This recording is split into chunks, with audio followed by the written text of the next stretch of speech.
Hi, I'm Zack with Coach House Motorhomes. Today I want to explain to you what's going on back in our utility compartment on all of our units. Now, each of our units might be laid out just subtly different, but for the most part, the general concept is going to be the same on each of our models, whether it's an RVer, a Coach House Platinum, Platinum 1, Platinum 2, Platinum 3, or Platinum 4. So, as you can see, we've got everything laid out here nice and concise and uniform. And what I want to go through is kind of explain what each of these components do and how they're going to be involved when you first get to your campsite and first start your happy camping trip. For starters, right here, we've got an outside sewer hose storage compartment. Now, this is designated just for your sewer hose. So let me grab our key here. So this is where you'll store your sewer hose, so that way it keeps all the yuckiness away from all of your things that you could be storing in your other outside storage compartments. Basically, it's just a cavity in there, and you just feed your sewer hose in there, and you leave the fill neck right here. This being a brand new unit, you'll have your sewer hose come in the starter kit that we provide each one of our customers when they take delivery of their units. So once you get the sewer hose out, let me go ahead and actually open up our starter kit, and I'll show you how you connect it to your dump station. As you can see, we provide you all kinds of goodies in your starter kit. Everything from a sewer hose, some RV certified toilet paper, a freshwater hose, some treatments for your tanks to be able to dump in to keep that yucky smell out, and then also an adapter that will allow your shore power cord to be able to adapt to 110. Now, keep in mind with this adapter, you're definitely not going to want to run all of your electronic components that are in the coach at the same time because you're only going off a 110 outlet. This is mainly just to help keep your batteries up, have your lights be able to function, help the very minimal draw items be able to be used while your coach is parked, where you only have access to a 110 outlet as opposed to your 30 amp hookup.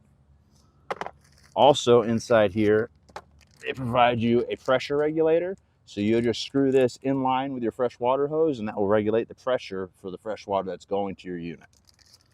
I believe that is everything. Oh, and yeah, we even hook you up with some nice sanitation gloves for when you're messing with that yucky sewer hose. So, but back to our first item of topic is the sewer hose.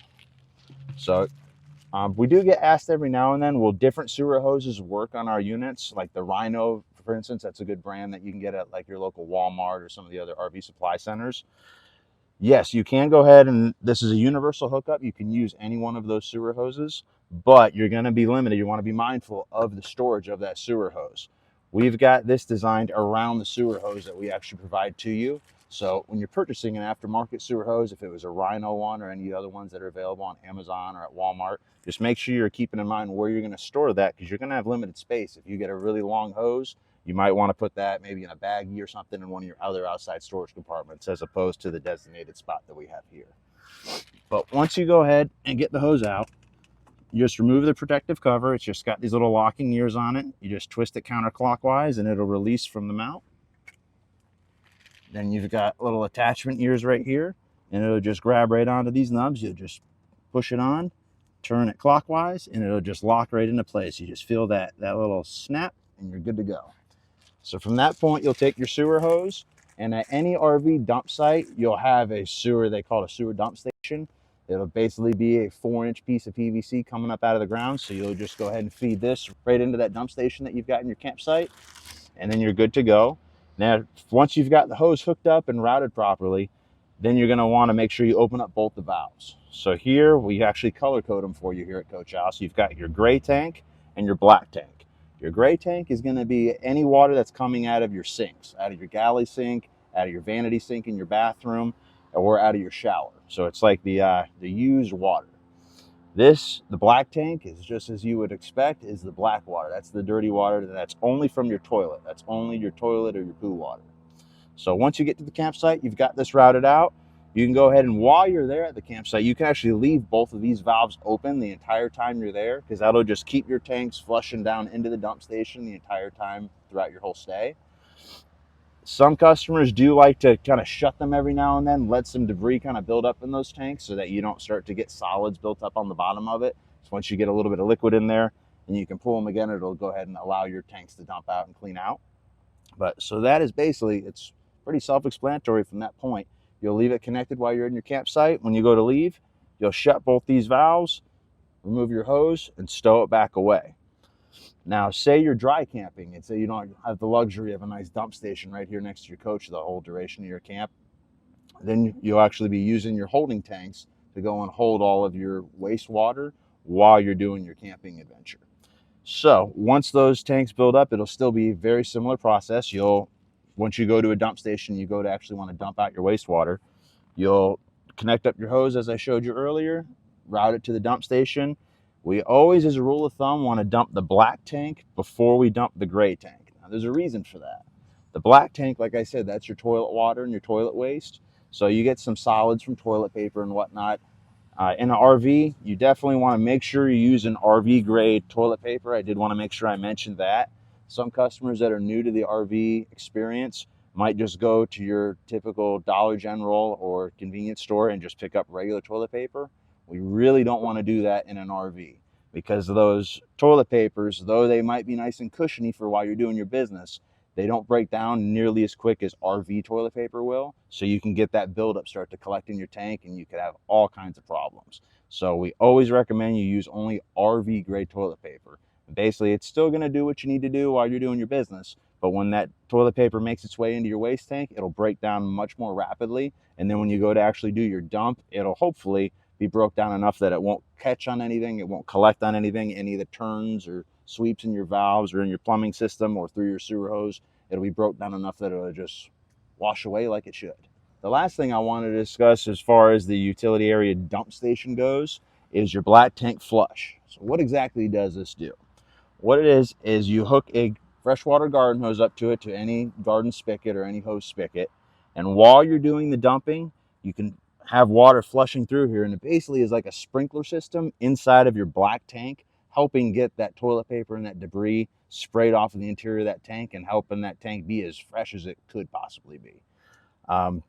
But as a rule of thumb, you do want to be very cautious when doing so. I say that because some customers have had the unforeseen circumstance where they've hooked up a black tank flush hose, started filling their black tank up with water as it's flushing out, and they left these valves closed. Now you can do that, but you got to be very, very careful in doing so, because as you're spraying those sprinklers in there that are spraying all the debris out of that black tank, it's also going to be starting to get some water collected. And if you have these valves shut, it'll start filling that black tank up. And if you happen to get a little sidetracked, as some of us might get, you might overflow your black tank and you could have a mess on your hands. It won't come into the coach, but we've got tank vents that are up on the roof. And if you allow that system to fill up too much, it'll start to work its way all the way up that vent. And then you might have some really nasty business running down the side of your coach. Not an ideal situation. So I always tell every customer, when you're using the black tank, stay right here and stay focused on what it is you're doing throughout the whole dump process until you have this hose disconnected. And that doesn't mean going on your cell phone and checking your Instagram feed or checking your emails or taking a phone call. You really need to be focused right on this, because you can get sidetracked and seconds can turn into minutes, and before you know it, you've got a big spill on your hands. So the safest thing to do to absolutely avoid having any kind of spillage is just to make sure your black tank dump is open anytime you're hooking up the black tank flush.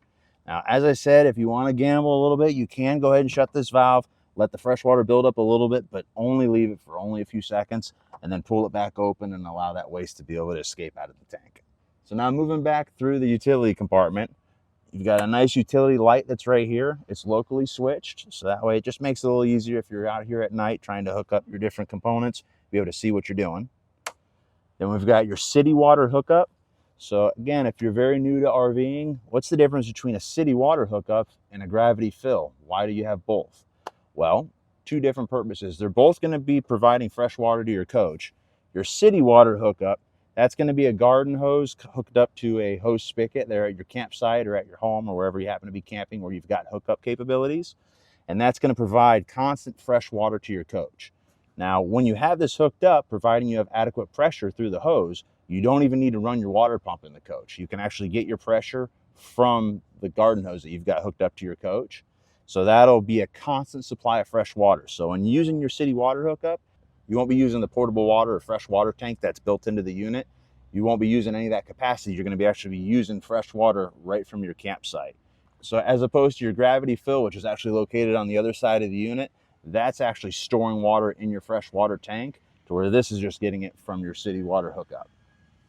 And then finally, you've got your TV hookup for a regular coax cable. And again, you'll just use a regular coax cord to connect from here to your RV campsite or your home or wherever you have your coach parked. And then that will allow you to get basic channels on all of your TV. Or if you're at an RV campsite that happens to be luxurious enough that it's actually got cable TV, you can get that through that coax connection as well. So that connects to either one or both TVs, depending on the configuration of the coach. That'll provide channels to either of those television sets. The last thing we're going to cover here in the utility compartment of this beautiful Coach House Platinum 3 is our freshwater fill valve. So what this does is it's definitely a luxury feature that's unique to Coach House. This allows you to kind of kill two birds with one stone. If you've got the city water connection hooked up and that's providing constant fresh water to your coach, right before you go to leave your campsite, you'll go ahead and turn this valve, and what this will do is allow this city water to go ahead and start filling your potable freshwater utility tank that you have in the coach. So that way you don't have to actually disconnect the hose, walk it around to the passenger side of the coach, fill it up through the gravity fill. Instead, it's all going to be done through this connection. We still have that gravity fill in case you're in the boonies and you got to do the old school method and put a funnel in and fill it up with a jug. We still have that capability with this coach, but in the interest of making things a little more convenient for you, while you're still connected to your city water connection, you'll turn that valve, fill your fresh water up. Once your fresh water is full, you go ahead and turn that valve back and you're back on a standard city water connection. So that is the gist of our utility compartment. The last thing I didn't touch on, just because I guess it's maybe a little out of the compartment, is your low point drain. This is going to drain the fresh water system. You're going to use this when you're winterizing your coach. We'll cover that in a different video. But basically, this is where that low point drain is. There's other valves that are in the interior of the coach as well that are going to be kind of part of the mix. It'll all be part of that next video. But this is what that is. So if you're looking at, well, he didn't cover the petcock valve that's at the bottom. That's what that is. It's your low point freshwater drain. So, well, that kind of covers the utility compartment here on this beautiful Coach House Platinum 3 built on a transit chassis. Only thing missing is some happy campers to take this thing for a little rip.